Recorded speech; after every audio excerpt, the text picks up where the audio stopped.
happy Friday, and thanks for tuning in to RadioFreeRhinecliff.org. In this show in particular, correct me if I'm Norm, I'm your host, Norm, and I'm thrilled to have my friend and friend of my Carr's, Mr. Mark Vandekar here from M&M Automotive. Mark, thanks so much for being here. Well, thank you for having me. Yeah, and happy Friday to you and everybody. Mark Vandekar. First with the name, like what somebody texted me on Facebook, said, "Wow, there's never been a more perfect name for the job than that one." Yes, the name has its issues though. It's a Dutch name. And does it translate to van, and then de means like school bus and car means car? No, it'd be nice if that happened. Yeah. No. The name's okay. The biggest problem with the name is there are unlimited ways to put it in a computer. Right. So whenever I go to a hotel and I go, "Hey, I'm here," and they said, "Well, what's your last name?" So I spell it for them. "No, we don't have you listed." I go, "Well, wait a minute." I said, "Did you capital on each one?" "Oh, no." Okay, so they do that. And then it's like, "Well, did you put a space between each one?" It goes on and on and on. I had to get a birth certificate. I couldn't get a birth certificate from the town I was born in because they wouldn't spend the time trying to find. So I had to go through Albany, the main thing up in Albany, the Board of Health up in Albany, and get it through them. Well, so how do you actually spell it with spaces and everything? It's capital VAN space, capital DE space, capital CARR. Okay. They always forget the last R. Let me start with my apologies. I spelled it wrong on Facebook. There you go. Nobody called me out on it. Yeah, that's right. But yeah. Yeah. And so where were you born? I was born in Schenectady, but I lived my whole life in the Hudson Valley, down in Wappingers. And so you were like a baby, you were 1 or 2 or 3 when you moved? 2 years old when we moved down. Yeah. And why did you move? GE was tightening up and IBM was just starting. Okay. So my father got a job with IBM. Okay. And that's when the IBM plant down in Poughkeepsie was really booming. Right. So we moved down. Mom got a job working for the school. And, I grew up in Wappingers. It was, great place. It was actually it was kind of like Rhinebeck is. That's why when people complain about zoning and all this kind of stuff, all you have to do is come from a place like that and see what it looks like now, and I'll put up with it. You'll put up with the strict zoning regulations. Exactly, right, yeah. Yeah, I think they're working pretty hard to maintain the character of Rhinebeck. Rhinebeck is one of the few places that actually has a village. Right. Wappingers has that little village there. The village, well, that Route 9 used to go through there. Okay. Before they built the bypass. Uh-huh. And when they did the bypass, a lot of things happened, and the village kind of tapered off a little bit. Malls became the big thing. Right. And stuff. But Wappingers used to be beautiful. Farms. I grew up near a farm. We used to help the farmer all the time. We go out and do hay and stuff. Oh, nice. And was the farmer mostly growing hay, or they probably had other stuff? No, they had livestock? cows. They had cows, pigs, all that stuff. Right. And it was a great time. It was a lot of fun. I mean, both me and my brothers used to go over there and work all the time. Brothers. You have 2 brothers? I have 2 brothers. I have one in Hopewell and one in Tennessee. Okay. And yeah. And I think I met the one from Hopewell. Yeah, Dean you met. Yeah. Yeah, Dean. Yeah. Nice guy. Dean's a great guy. I'm a very lucky person. Both my brothers are awesome people. That's so good. And I think I remember Dean's into cars as well. Yeah, Dean and I race together, And the other brother? Gary likes to drive and stuff. But he doesn't have grease in his blood like Dean and I do. Dean and I both have grease in our blood. Grease in our bloods. It's just it's just in there, And when you say he likes to drive, you mean like race or just? Yeah. I mean, I've had him out on the racetrack and stuff a bunch of times, but he's not as serious about it as Dean and I are. He just kind of goes out. I belonged to the Poughkeepsie Sports Car Club, so we used to rent tracks all over the place, and we'd have track days. So we were having a track day at Lime Rock. So my older brother Gary at the time bought this Ford Contour SVT. It was supposed to be really fast. It has a I forget who made the motor and stuff. And what year were we talking? This was probably I don't know. It was probably in the like maybe late 80s. Okay. Late 80s, early 90s. Right. Okay. So my brother gets the car and he calls me up and he says, "Hey, I just got this car, and you're having a track day in 2 weeks." He said, do you think it's really crazy to take it and drive it? He said, what would you do? And I said, I'd drive it. So Wait, he knows what your answer is. So he comes down and he drives the thing. And he goes, well, I'm going to take it easy, you know? So he's flying around. He says, you know, the car's running weird. I said, that's because you have to shift. You know, you're over revving it, right? So he was running it so hard, he melted the inner fender wells. They have plastic inner fender wells. Uh-huh. And he melted the inner fender wells. So he goes back, right? And he calls the dealer and he said, look, I need you to see the car. Something weird's going on, you know? So he brings it to the dealer. They put it up in the air and they go, we've never seen anything like this before. Because it melted all the fender wells, yeah. Yes. Yeah. And so did he tell the dealer that's because I was racing it at Lime Rock? No, I think he left it up to them. And they just said, they got a kick out of it. You know, they're like, I'm sure they knew. They knew. Yeah, they knew. Wow. And so did he ever take it back out? Did he just take those things off or get new ones? Or No, they just replace them. And what kind of car do you race? And let me ask this. Of all of the cars you've raced over the years, Yep. which one sort of still is your favorite? It's hard to say. They're different. Yeah. They're just different. You know, Yeah. I ran a Lotus for years. Uh-huh. Okay. That was a lot of fun. It was a 4-passenger car that's 1,600 pounds. Okay. It's made with fiberglass and all this stuff, so it has no weight to it. So 1,600 pounds is not much. Not much. Okay. Most cars weigh about 3,000. Okay. Okay. What Or more. what does my sexy Subaru weigh? Probably close to 4. Probably like 38. Right. Something like and that. 5 when I met it. Yeah. Yeah. Okay, so let's say 38. Yeah. And 1,600, not much. But the best thing, the design was good. So it handles great. It brakes great. It stops great. It corners great.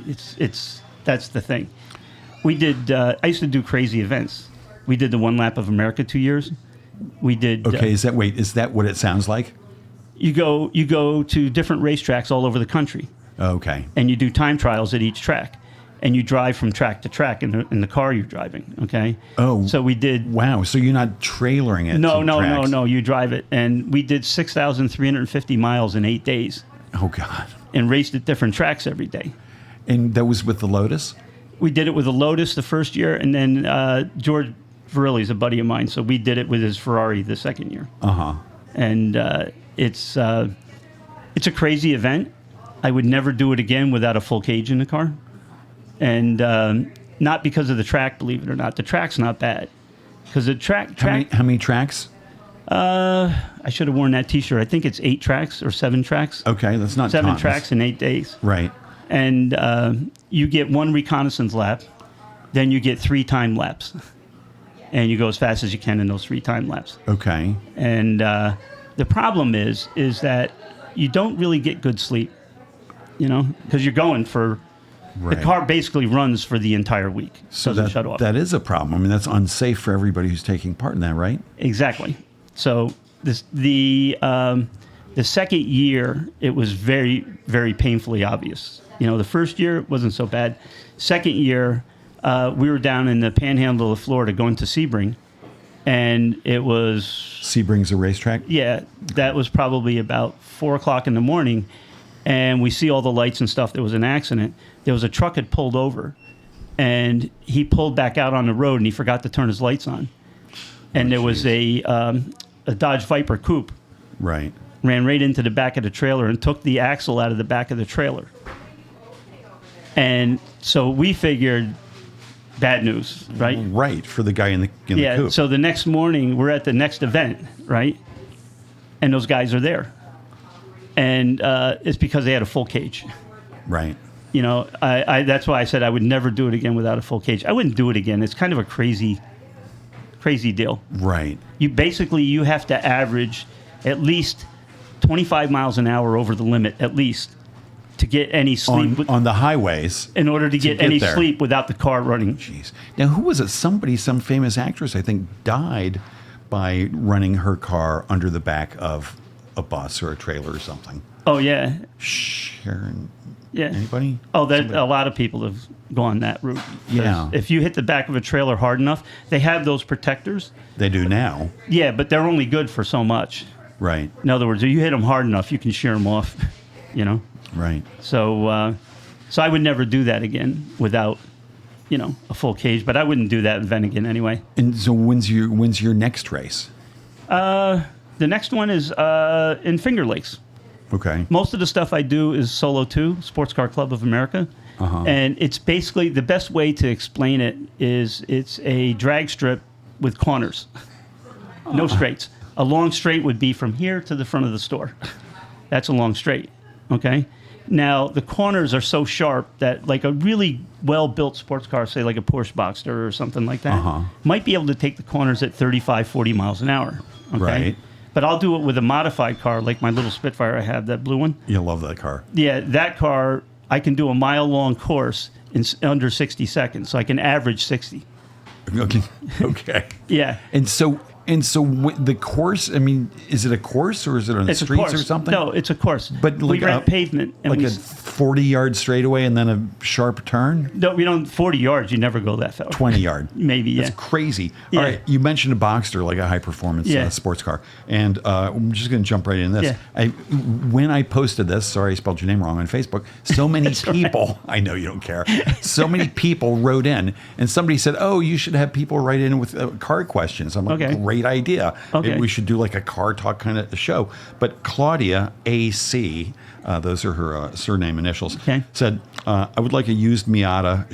She'd like to know about Miata versus Porsche Boxster. Okay. She says, good Lord, they're almost the same price these days. Or should I just stick with my unconvertible Honda Civic and be happy with the 40 to 50 miles per gallon?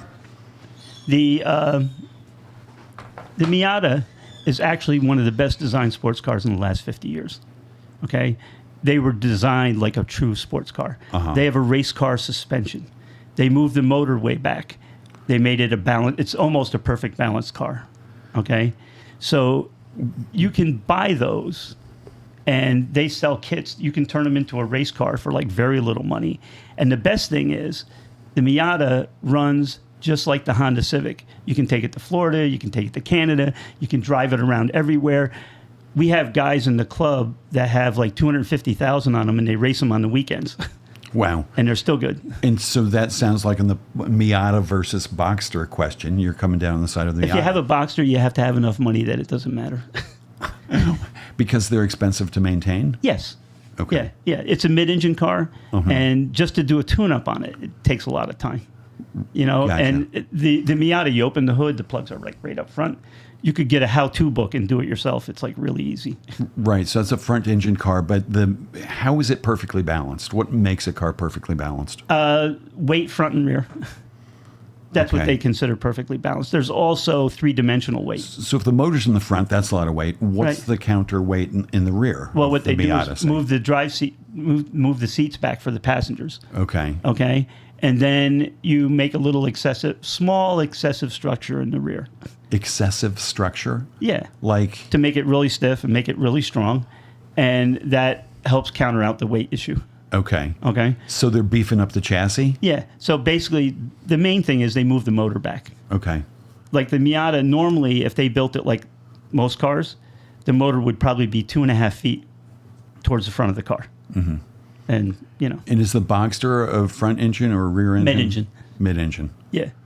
Okay. Porsche has a serious balance problem, okay? The 911s, right. There's people who love them, and I understand it, okay? But that engine's in the rear. That engine's in the rear. It's the most unbalanced car on the face of the earth. I used to do, when we do the track days, I was an instructor, right? And if I had to go out with a guy with a 911, the first thing I'd say to him, I said, if I see you lift the gas pedal in the corner, I'm going to smack your helmet. And I said, if you keep lifting, I'm going to start punching you. You mean lifting your foot off of the gas? Off the pedal. gas. Okay. If you're driving a Boxster, a 911, and you come into a corner too fast, you have a choice. Step on it or just keep it consistent. Right. Because if you lift, that's funny. It becomes a pendulum. And the thing spins around. And once it goes, there's no getting it back.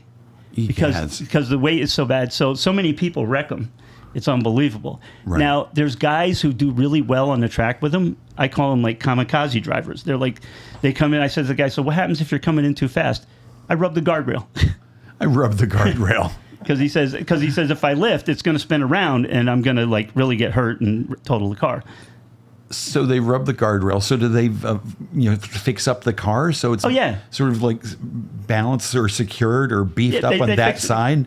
No. So it's not going to rip it to shreds when you rub the guardrail? No. No, No, it they just happens. hope for the best. You just hope for the best. You just don't do that. Yeah.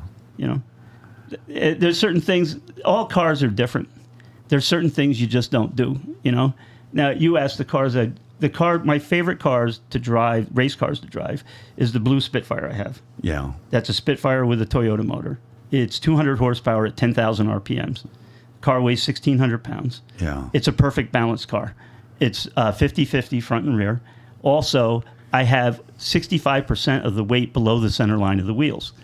So the weight distribution is also four-dimensional, because any weight below the center line of the wheels is what you call good weight, okay? It actually makes the car handle better, okay? Anything above the center line of the wheels makes the car want to roll, what they call body roll, going around the corner. Okay. So when you have it balanced perfect, you can run softer spring rates. Like that car, I run really soft spring rates, softer than the stock Spitfire, and I have no rear sway bar, and it sits flat going around corners. Okay. So I still want to see you racing and stuff. So Okay. Center line of the wheels. Let's say that the wheel's 18 inches. No, 15, but All right, let's yeah. let's okay. say it's 16, just to make it easy. okay. So the center line would be 8 inches. Right, off Right, the ground. off the Yeah, ground. Yeah. So 8 inches off the ground, that's not that much. Right. And to have 50% of your weight below that, Right. the bulk of that car is really close to the ground. Right. No? Yes. How close can you get to the ground with something like that? Without like bottoming out and just sort of scraping the hell out of the... Well, the bottom of it is all frame, so if you bottom out, it polishes it. That's all. Yeah, Polishes it. yeah. I'm serious. It's not like you're going to hurt something. In other words, the exhaust isn't under there. It's basically, if you bottom out, it's frame rails. Uh-huh. You know, and it's just frame. That's all. You know. Okay. I used to have to take mine. I had mine registered also. I used to drive it on the street all the time. I used to go down to Mystic, Connecticut for vacations, right? Uh-huh. And I put the trailer on it with the barbecue and all the bicycles and stuff in there. You and tow put it the with trailer in the Spitfire? yeah, and tow it with a race car. That must have been a sight. And you know, it's funny sometimes because people who know Spitfires originally had 40 horsepower. Uh-huh. Okay, they, you know, foot to the floor, and you know, someday it'll start moving. You know, And which had more horsepower, the old Carmen Gias or the Spitfires? even money. Oh. They're about even money. Yeah. It's so it's kind of like, I've raced the original Spitfire, the one I have with 40 horsepower, and I was at a national event, right? I did it as a joke for the guys in the club, you know. So the guy said, "Hey, you should run the Spit," and I go, "I'm going to do that," right? Well, it runs in the slowest class there is, called H stock, right? Uh-huh. That's where like the Honda Civics run and all that kind of stuff. Okay, Subarus. right. Yeah. And all that stuff, right? So I go out there and I'm driving, and the national courses are very long. They could be as long as 1.5 miles long. Okay. So I'm out there running, and at the end of the first heat, the corner workers come in and they say, you know, you mind if I give you a critique? And I said, sure, right? The guy says, you have to be more aggressive in the beginning. He says, you know, he says, you get about halfway through and you're going. He says, by the end, you are tearing it up. It's awesome.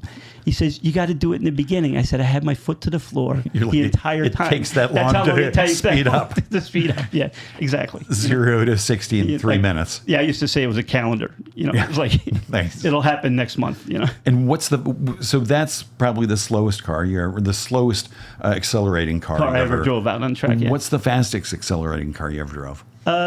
Actually, my brother's car. It's a B mod car. A B mod? B mod car. Okay. It's a Formula B car. It's a cigarette car, you know, open wheels. Uh-huh. Okay. Okay. The whole car weighs 910 pounds. Egads. Okay. And it's 200 horsepower. Uh-huh. And it has what they call a dog leg tranny. You use the clutch to take off, Dog leg and then tranny. you just pull on it. You don't use the clutch. You just pull, you know. But you have to pull like you're going to rip the shifter off. You know, but you just pull and it goes. And 0 to 60 is under 3 seconds. Sorry. Yeah.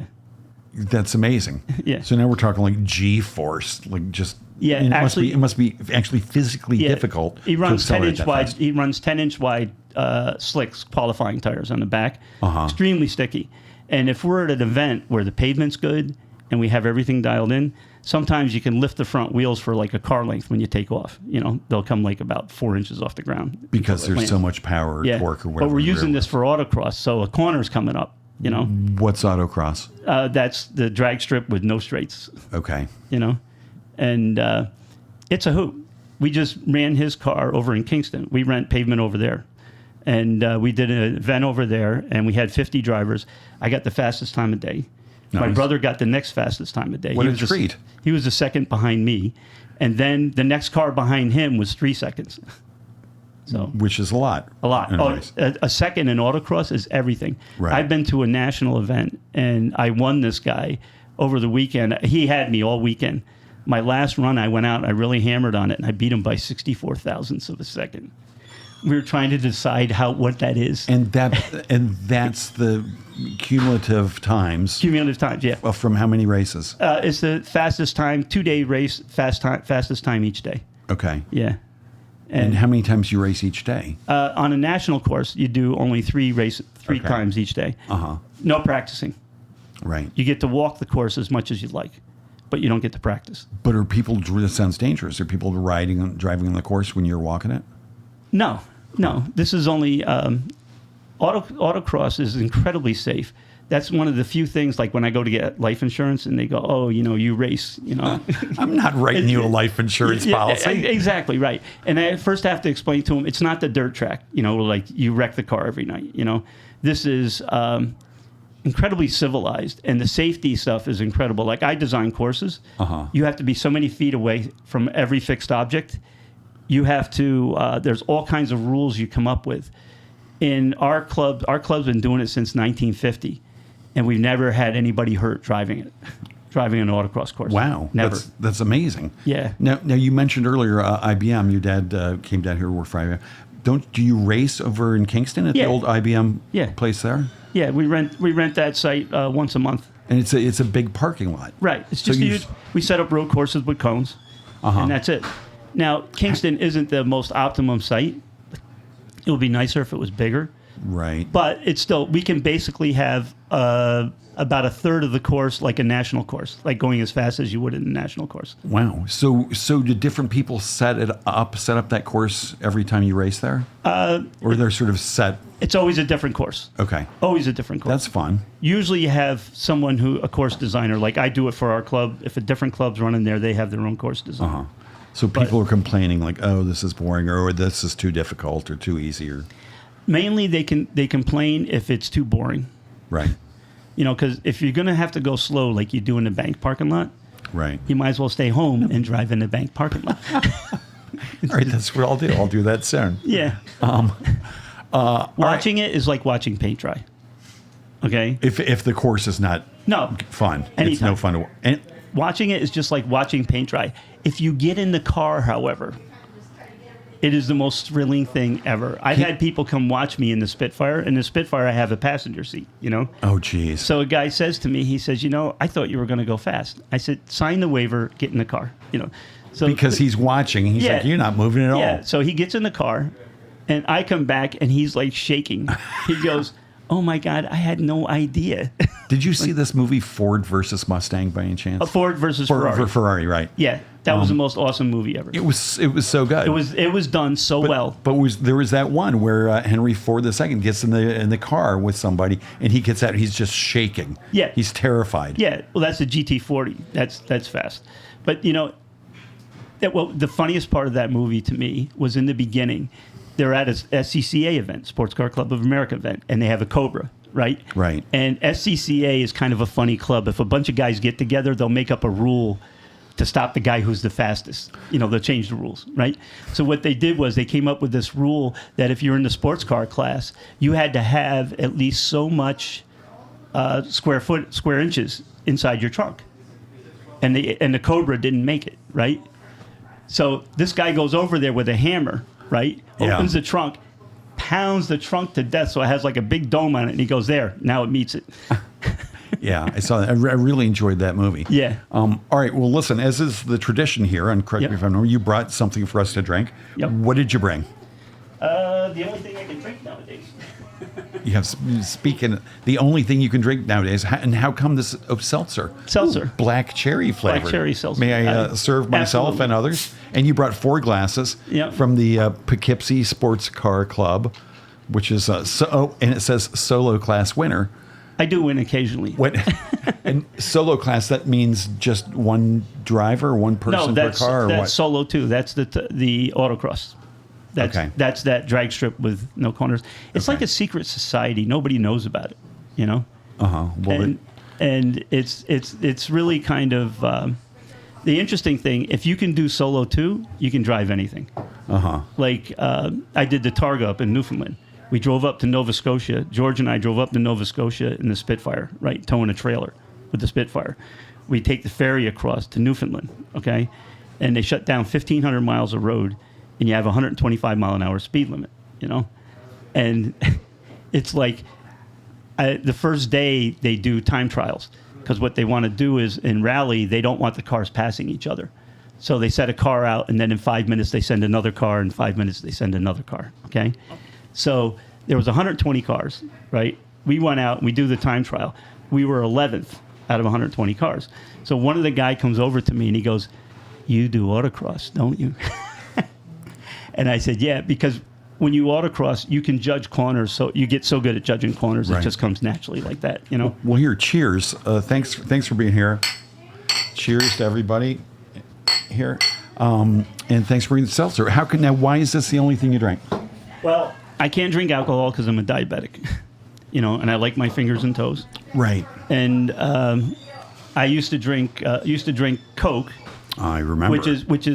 I drank regular Coke. Oh, That I don't was before recall I met that. you. Oh, geez. And that's probably why I'm a diabetic, because I used to drink I remember seeing this thing on the public channel where they had a card table, and they were pouring sugar on it.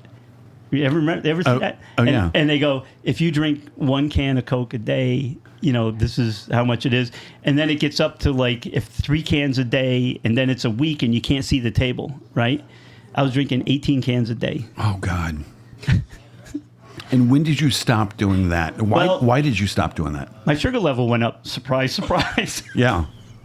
I know, it's hard to believe, right? It's that bad, you know? Yeah. And then you switched to I switched to Diet Coke. I go, there we go. sugar-free. Sugar-free, no sweat, Yeah. you know? But, you know, again, I had trouble regulating that, you know? So now it's water. And so- it's either sparkling water or water. And you drank 8 16-ounce. 9. No, 9. Why 9?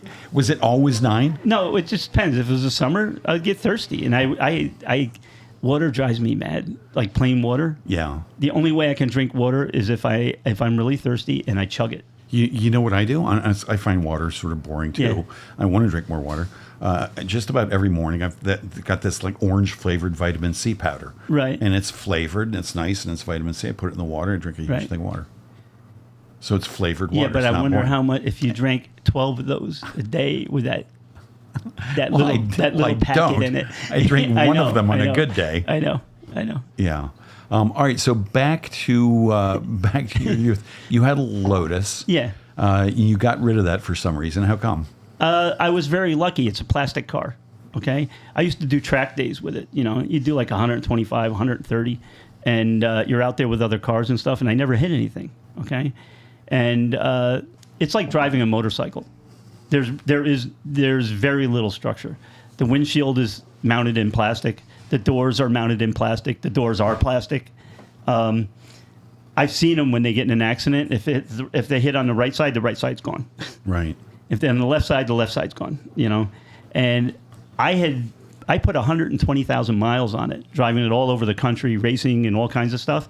I never hit anything, and it was time to redo it. And lucky for me, that the guy that sold me the paint mixed up the hardeners, so the paint didn't harden. Oh, right. geez. So the only way I could get it off is to get it all off the car again. It's so much work. Ugh. And it started me thinking, and I'm going, maybe this is time, to not do this with this car. So what'd you get? So then I built the Spitfire. Oh, okay. Yeah, I built the Spitfire. Now the Spitfire has structure, has a roll cage, and so I could hit things. I could make contact with cars, and chances are with the race harness and stuff, I wouldn't get hurt. Right. You know? And when you're racing, you make contact with cars. Is that considered a foul or bad sportsmanship? Yeah, you're not supposed to do it. We had one accident in Newfoundland. We were coming around a corner, and George made a mistake with the corner. He said, this one's easy. It's like the rest of them. It's like they do them by numbers. 10 is the hardest. Okay. So we're coming up, we're along the ocean. It looks like a James Bond. So wait, there's two of you driving in a car? No, he's riding in the passenger seat. He's calling out, he's reading the book and calling out. But there's two of you in the car. Yeah, two of us in the car, right. Okay. So I come flying up the hill, and he said it's like the last one. Now, the last one was a 5. A 5 is not so bad, right? You can actually, if you apex the corner early, if you turn in early, you run out of track on the other side. Okay, if you apex late, it's slower, but you have plenty of track on the other side. Okay. So I figured it was a 5, so I could apex it a little early. I apexed it a little early, and it was not a 5. It was like a 2, So I instantly realized that we weren't going to make it. That it's just not going to happen, okay? So there's a rule. If you know it's not going to happen, both feet in. Foot on the clutch, foot on the brake, lock it up, get as much speed off as you can before you hit something. Right. That's just what you do, right? Solid rule. Right. So I slammed on the brakes. We spun around, right? We're going backwards, right? And I'm the guardrail's on my side, and it's getting closer and closer, and I'm just waiting to hear the, metal and everything. A truck must have hit the guardrail, and there was like a piece sticking out, right? It caught the rear quarter panel, busted the light, messed up the quarter panel, but spun us around so we're facing the right way on the road, and we're doing about 40 miles an hour yet. So we just kept going, Of course you did. But it's just, you don't want to hit things. The most interesting thing with hitting is ice racing. Oh, God. Ice racing is the best, okay? Because you're racing on ice, okay? Now, I've been running in the stock class. I'm building a car now to actually run the ice tires. Uh-huh. When you run the ice tires... Do they have little spikes in them the or ice something? tires have big spikes. We call them snow cone makers, because they like shred the ice, okay? In the stock class, you have to run DOT tires. It's like a regular snow tire with regular studs, right? Okay. Now, there's 30 cars out there, okay? We have like a 1.5 mile course, okay? On the ice? On the ice, right? Where's this ice? Up in the Adirondacks. Okay. I'm terrible. Lake Warner Lake. All right. There's a whole bunch of them up there. Uh-huh. And with the stock tires, we hit between 85 and 90 on the straights with 35 other cars. And what's interesting is if you have any contact, if you so much as touch somebody, both cars get taken out, and you got to talk to each other, and you got to figure out how it happened and explain to the steward, okay? And you're out for the rest of that race. You can go in the next one. If you have too much contact, they basically ban you. You don't come back. That sounds gentlemanly. It's awesome. Yeah. It's really awesome. But if they're snow cone makers, or even regular studs, they're shredding the ice. Yeah. Do they ever sort of like just go all the way through the ice? And No, you have to have 2 feet of ice. Okay. You have to have 2 foot of ice, and you have to have at least a foot of what they call black ice. Okay. Black ice is very strong. The white ice is all bubbles in it, stuff like from snow and stuff. Uh-huh. And it has some structure to it, but it's not real strong. Like we'll have like 80 cars out there, 80 cars and trucks and trailers and all kinds of stuff, Right. And that is a hoop, but very, very, very good drivers, And can you take a passenger with you on that? Only we have like a warm up. Uh-huh. And they let you take a passenger on the warm-up. Because I think Jen wants to do that. Yeah. Oh, it's a hoot. It's really a hoot. It's hard to explain. My friend, Mark Long, was trying to get me to do this for like about 5 years. And I said, Mark, I'm not doing this. I'm not standing out there when it's 10 below. That just doesn't appeal to me. So he finally talked me into coming up, and I had a car that I was doing rallycross with that looked like it went through the mill. This thing was really rough. It had a big pipe bumper on it and everything. And in the stock class, these are people driving their daily drivers that they drive to work. So they're very big about, you can't, no contact and whatnot. So we go up there, and they took one look at my car, and they go, no. So Mark Long talked to him, and he said, look, I talked to him. He's not going to hit anybody. So okay. They let me out. A guy hit me.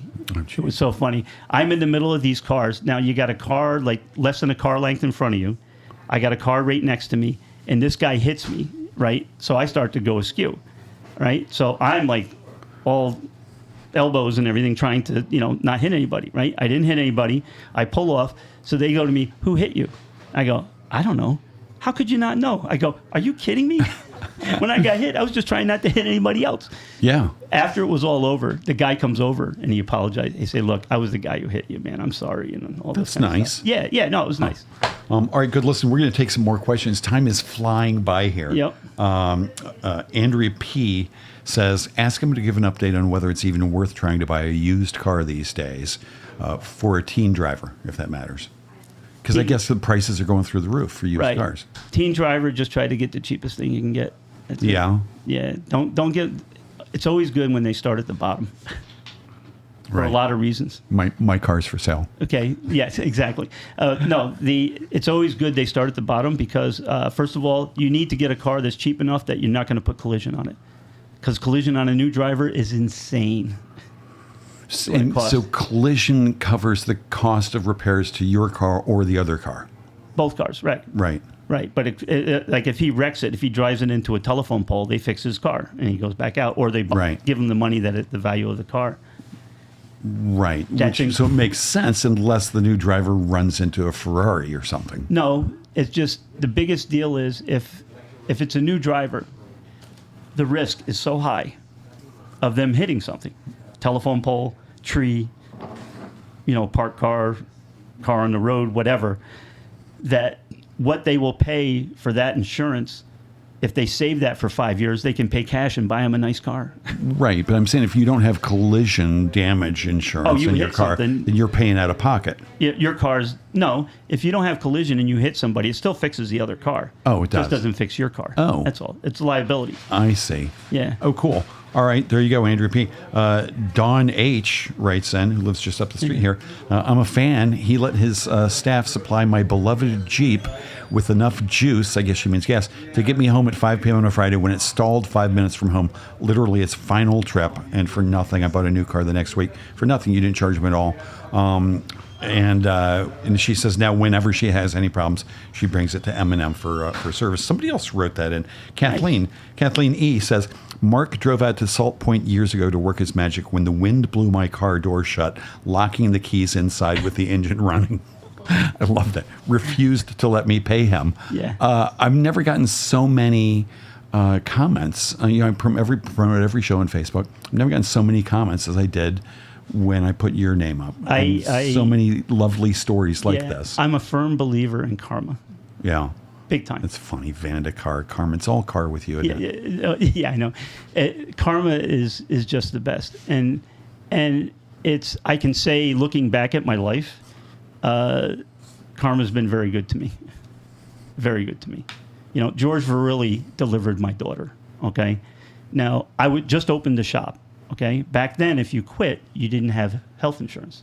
So I had to work during the day in the dealer, so I kept the health insurance, and night at the shop to pay the bills until my daughter was born. George guessed it wrong, and she was a month and a half late, so I worked like a lot, right? So we're walking out of the hospital at 3 a.m, and George says, "What do you do?" And I said, "Well, I'm a mechanic." "Really?" He says, "Where do you work?" And I tell him I'm opening a shop. I tell him where. He goes, "I know where that is." And he goes, "You need any work?" And of course, the next day I go in there, and there's an Alfa Romeo sitting there with a note, "Put brakes on it." So I put brakes on it, call him up. He comes, pays the bills, drops off an XJS Jag, then drops off an Aston Martin. No, it wasn't Aston Martin. It was a Maserati Ghibli convertible, which is like one of the most awesome cars ever. And then I found out later that he had like 50 cars, Oh, man. And I just opened up. But the best thing was, Rhinebeck's a small town, right? So when I start working on George's car, all of a sudden I'm okay. Right. They go, "Oh, this guy must know," because George wouldn't put up with it, And George wound up buying the place. He said, "The place is for sale." And I said, "George, I have like $75 to my name. I've been open 6 months. There's no way they're going to give me money." He bought the place, rented it to me for 15 years, and then sold it to me. Wow. Yeah. Amazing. Is he still around? He's up in Nova Scotia now most of the time. Uh-huh. Yeah, but he is still around, yeah. What a treat. The interesting thing was everyone was so upset when he bought the place. They came in like, "Oh, Mark, I'm so sorry. I heard George bought the place," Oh. And, and they're like, he's a businessman, He comes up to me and he said, "Look, this is what my mortgage is. This is what the mortgage would be if I paid a mortgage," right? But he paid cash. But, this is what a mortgage would be. This is what the taxes are. This is how much I have to get from you. And that's it. And he told me, he said, if you want your rent cheap, take care of everything yourself. Yeah. He says, if every month I get a check from you, the first of the month, and I don't get a call from you otherwise, I'll keep the rent as cheap as we possibly can. Yeah. He says, if you want a new building, I'll build a new building, but you're going to pay for that, right? Right. So I did everything myself. He kept the rent cheap, and then he sold it to me. What a wonderful story. And he was so sweet to me. Like he when I bought the place, he said to me, he said, look, the banks are going to try to screw you over because that's what banks do, right? So he said, this is the deal. He says, remember, I don't care when we close. He says, when it gets near the end, he said, there's a very good chance they will pull some kind of stuff, right? The banks. Yeah, so what they did 3 weeks before the closing, they called me up and they said, look, you got to renew your CO. And I said, what do you mean? He says, well, you got to renew your CO. He said, it shouldn't be a problem. Renewing your CO, not so easy, right? Not for a garage, not where I am, right? And I said to him, I said, no. And he says, well, we're going to have to raise the interest rate then, because they say because it's more of a risk. So they wanted to get another 1.5% increase in the interest rate. Now, that's a ton of money over years, right? Yeah. I said, no. So he says to me, well, if you don't do it, I said, I'd rather clean toilets first. I said, if we won't do it, I'll start all over again. I don't care. He says, well, what happens if you don't get it? I said, I don't care. 2 hours later, they call me back. We don't think it's a problem. Huh. Now, I never would have known that except for George gave me a heads up. Right. Which was really nice of him, Amazing. Yeah. And you said he's an example of your good karma. Who else has sort of been an angel in your life, getting you from there to here? Oh, my God. My shop teacher. Yeah. My shop teacher was amazing. The guy was... And that was down in Wappingers? In Bosse's.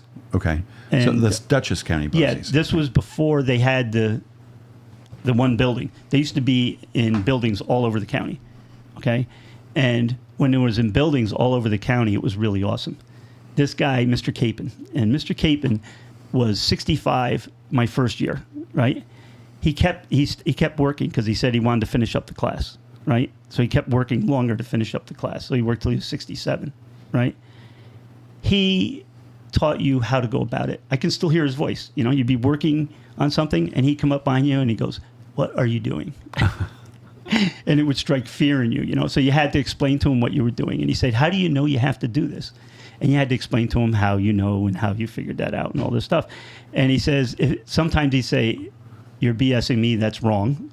Right. He says, so stop what you're doing, go read, and when you know, come back and explain it to me, and then you can continue working. Sounds like a good way to learn. Yeah, and he taught you how to go about it. And now, you get young mechanics into your place. Yeah. You're teaching people a lot. Right. Do you use that same Yeah. methodology? Oh, yeah. Yeah. Definitely. That's great. And what are the books that people go to read? I guess now it's the internet. When I first opened, we bought 2 books a year. We bought a Chilton's and a Motor's Manual, right? That was about $300. And what are those? What is the Chilton's? They're shop manuals. Okay. Basic shop manuals, right? Now we have information systems. We have all data. All data. The last time I got all data in DVDs, it was 85 DVDs. Oh, man. They can't do it by DVDs anymore. We do it, we download over the internet. Yeah. But and we have another system called Identifix. Identifix is a really cool website. You pay to be on it, and mechanics all over the country, when they get something weird, they log it. So if I have a car come in that's something weird, sometimes even if it's not something weird, you just punch it in just to see what it says. Yeah. And it comes up, hey, I found this. There's nothing better than not having to reinvent the wheel again. Yeah. You can save. But somebody's reinventing the wheel. All the time. Somebody's going on there with something that's never been seen. Exactly. Right. So no problem. Do they get to name it? Is this like the Wilson fix? Or? No. They just, you just say, this is what I had. This is the car. This is all the information. And this is what we did. And the end results were good, And that's pretty much it, And how many mechanics do you have working for you now? There's three aside from me. I could really use another one. Right. It's like I need another one so bad. It's just an entry level guy's fine. And do you hire from Bosse's? I can't get him to return my call. Really? Yes. The heck? I know. That's where I got Keith from. Oh, wow. Yeah, I got Keith from there. I got Dalton from there. Yeah. Wonderful. I know them both. Yeah. And how long have they been with you? Keith's been with me. I'm there 40 years. He's there 39 years. Yeah. Yeah. Keith's the best. That's another karma thing. You know, Keith, when I hired him, that was back when Rhinebeck Chevy was still here, right? Now it's Gigi's, you know, right? So back when Rhinebeck Chevy was here, one of my friends said to me, he said, hey, you know, they tried to hire that guy Keith out from underneath you because I was waiting for his 2 weeks notice to end up so he could start. So I said, have the guy, what's up? And he goes, I'll have the guy who made the call you. He's a friend of mine, you know. So he called me and he said, yeah, we tried to hire this guy out from under you and we couldn't get him to budge. And I said, well, what was the deal? He said, we called him and said, look, how much are you getting paid? He told us. We saw the Chevy people stepping up and admitting to this. And they said, we'll pay you $1 an hour more. Now, this is back in 1983, right? That's a lot of money in 1983, right? Yeah. Keith said to him, no. I told him I'm going to go work for him. And I'm going to go work for him. And if it doesn't work out, I'll call you. That was it. And that was 39 years ago. Yeah. So 15 years later, okay, we're having our Christmas party at Gigi's. You know, we're in the back room. We have about 20 people there, you know. And I look over to Keith and I go, you know where we are? He goes, yeah. He says, we're in Rhinebeck Chevy's parts room. But that's a karma thing. You know, if I didn't cross paths with Keith, life would be much different and not in a good way. Yeah. Yeah. Oh, that's great. All right. We're gonna BOCES. Let's just talk a little bit about BOCES, which is an amazing thing. What is it exactly? It's vocational training. Right. Okay.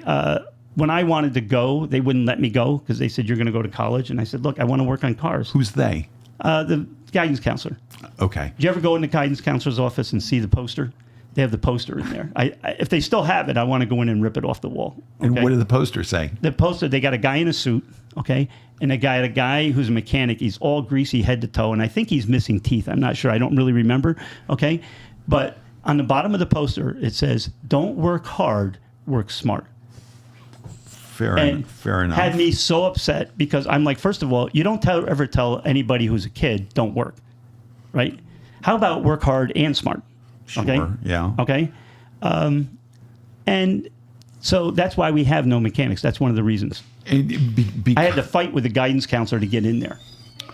Egads. We have no mechanics because people want to do the work smart thing, the white collar sort of path, or it's got a really bad connotation to it, you know. Right. It's funny. I did. My mother, you would have thought I wouldn't be a drug dealer. Oh my God, because both my brothers went to college. Right? Uh-huh.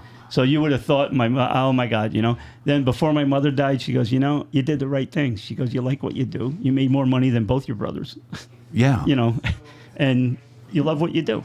Yeah. Yeah. So. I told a couple of people, I told my kid when he was younger, because he sort of had his sights on a white collar career, and he worked for you for a spell, and you said he was a good worker. I think he's a good worker. No. Ross was awesome. And I said, you know, the father of a friend of his is a physician. Yeah. I said, you know, the difference between Mark and this guy is nearly nothing. They're both diagnosticians. That's the bulk of their job. Well, he's lucky because the model never changes. Diagnosing. That's what I said. I said the difference is the doctor works on like one make and two models, male and female, right. And Mark works on like 100 makes and 1,000 models. Right. Which must be much more complicated. Yeah, it makes it fun though. Makes it interesting. But also brings us to another car question. Okay. On a model specific question.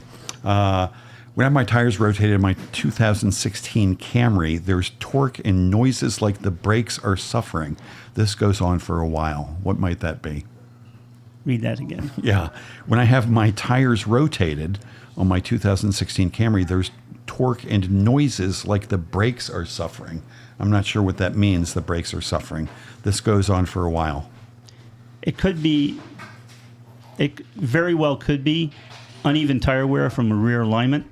And when they put those tires on the front, there's more weight on the front of the car, and it makes a lot more noise. When you step on the brakes, that noise gets louder. Right. So then after a while, the tire kind of wears in. So they just need to have the alignment fixed? Yes. Possibly. It depends on the condition of the tires. Okay. If the tires aren't that great, let them wear out. Do the alignment when you get the new tires. Okay, good. All right, here's from Gina WF. Now that I can drive with windows open, my driver's side front wheel is making a rhythmic ticking sound. What's that about? I was like, well, roll your window up. Right. That's what a radio's for. Yeah. No. It depends if the ticking noise is just as the car moves.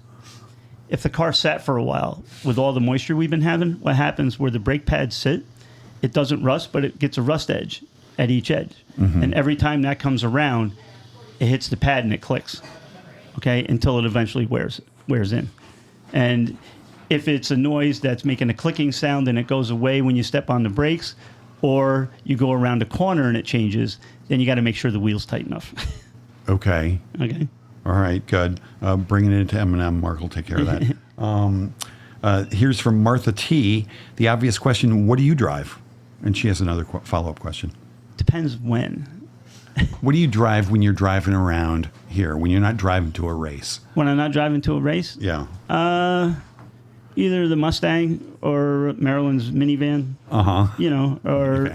Or the Subaru WRX. That if I needed to have a car to rely on, it would be a Honda. Be a Honda hands down. Really? I've had Hondas. I had a Honda Accord that I had 360,000 miles on it. Okay, and my friend Bianca had the horses, and we needed to move a bunch of horse jumps and stuff to San Diego, right? So the Honda was rusted, and I could get subframes and fix it. That's the curse of being a mechanic. You never stop, So it's like I knew this thing should go. So what I said is, look, we'll put a trailer on this, put all your horse jumps on it, and I'll drive you to San Diego and leave the car there. You just use it, right? So we pack up this horse trailer. The trailer was filled with horse jumps and stuff. It was bigger than the car. It would do 80 on the flats, on the interstate. We had it to the floor all the way out there. And we go over the Grand Teton Mountains, right? I'm in second gear, 55 miles an hour. It's right at the red line. If you shift to third, it goes slower. So we just left it right there. And the Tetons, you almost get to a point where you can see you're at the top of the hill. You're going to go downhill, right? Car stops. So she says, what do you think's wrong? And I go, I don't know. We've had our foot to the floor for the last 2 days, and the car's got 360,000 on it. Could be a lot of things. I look under the hood. Everything looks fine. I go around, and I said, well, let me try this. I take the gas cap off. The valve stuck in the gas cap, and it was all under a vacuum. The air rushed in, tank popped, and that was it. Amazing. Made the rest of the trip. She ran it for 3 years after that. The altitude had something to do with that? No, it's just having our foot to the floor, using so much gas, and it didn't let air in the tank. That's funny. Yeah. And what about electric cars? Do you work on any of those? We have a few that come in. There's not much to do. Basically you change tires. You do a New York State inspection, wheel alignment. That's about it. Brakes last forever because when you go to step on the brake, it kicks up the generator, and that uses that to slow the car. The only hybrid I would buy would be a Prius.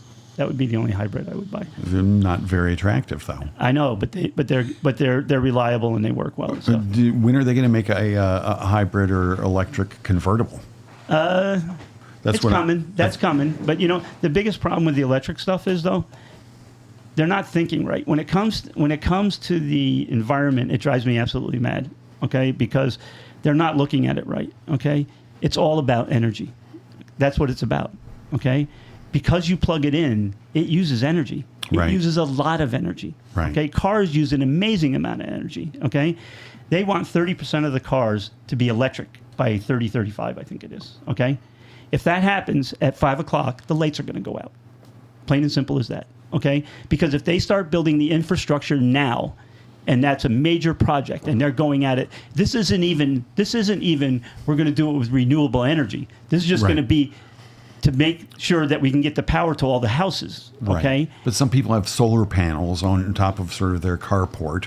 A car, to charge a car takes so much power, it's insane. Yes, you can do enough panels to charge it over a long period of time, but to give you an idea, one of those fast chargers, they have to have a 440 service. Okay. You know, and the houses are like 110 and 220 is 220 is what most of them are. Uh-huh. The problem is they aren't looking at it from a standpoint of energy. All energy has a carbon footprint. Electric energy has a carbon footprint. Solar energy has a carbon footprint. So does wind energy, all right? The windmills just don't fall out of the sky and show up there. Right. Okay? And they don't get maintained, you know, by some aura, okay? Somebody's got to come and do it, okay? That all has a carbon footprint. Right. The biggest thing against the environment right now is the world economy. That is the hugest thing against, that is what has killed the environment. Okay? All you got to do is see all those container ships off the California coast. Right. They don't get gas mileage. Right. You know? But the demand for consumer goods fuels all Yeah, but that. the thing is, we used to build a factory here, and then we build a factory here and a factory here within maybe about 50 miles. Okay? They build parts, put it in a truck, drive it 50 miles, put the other parts on it, got to the last factory, it's done. Okay? Now they build it in Indonesia, right, ship it to China, China puts something on it, and they ship it to here. The carbon footprint of that is ridiculous. All right. Now, I'm just going to segue to this. One of the things when I met you, I'm sure a presidential election came up, okay. and I thought, a car mechanic, blue collar guy, and blue collar guy, probably conservative, Republican. You're the most well-informed liberal I've ever met. How did that happen, and how does that play out in your industry? That was my first father-in-law, Al. Okay. This is another aura thing, right? Karma thing. Sorry. Right. Al was a genius. He was an absolute genius. He was a self-taught engineer, never went to college. He had patents in his name. He worked for IBM and stuff, never went to college, right? Real brilliant guy. He had a great thing of looking at the big picture. Al's saying was, whatever today's solution is, he said this goes for the environment and politics. Whatever today's solution is becomes tomorrow's problem. That's just the way it is. And he said, no matter what it is. And have you found that to hold true through the years? Pretty much. Yeah. Now, but he also was upset, like when they took the bite out of the FCC, he was so upset. He like couldn't sleep for days, And I said to him, I said, being a moron, I said, well, so what's the big deal? And he goes, look, he said, back when there was newspaper and radio, they knew the power of media. So that's how the FCC came along. Then TV came along, and the FCC decided if you're going to use the airwaves to make this money, then you have to do pro bono. Yeah. Right. That's how we got all the news organizations. Yeah. Right. It was illegal to own overlapping information. Right. Okay. In the early 70s, we had 3,000 or 3,200 people owned all the major media in the country. Now it's 6. Ecads. Okay. And the thing is, a certain news organization that calls themselves a news organization, we won't mention their name, okay? They would not be able to call themselves a news organization if it was the old FCC. Right. Okay? You can call yourself anything you want, but you're not a news organization. And there's no chance of putting that genie back in the bottle, is there? I mean, people squawk about getting the fairness doctrine back and stuff. No, the problem is once you give somebody, it's easy to give somebody a big pile of money. It's hard to take it away. Right. Okay. One last question. Martha T. has another question. Another story that needs to be told. How did you decide to put the Big Kind billboard, the Be Kind billboard out there? I was very upset and I couldn't sleep. I've never been upset. And this is leading up to the last presidential election. I'm definitely a liberal. You know me, right? I'm definitely a liberal. However, I will say we need the conservative people, okay? That keeps us in the middle of the road, okay? And the Republican Party is so broke, okay, that we are now a one-party system. That scares the living crap out of me, okay? So what I decided was, and you helped me, we decided that we weren't going to mention a name, because once you mention a name, it's over. It's over. Right. So all I did was we put things out there that no one could dispute. I had Republicans stop and say to me, this is really awesome.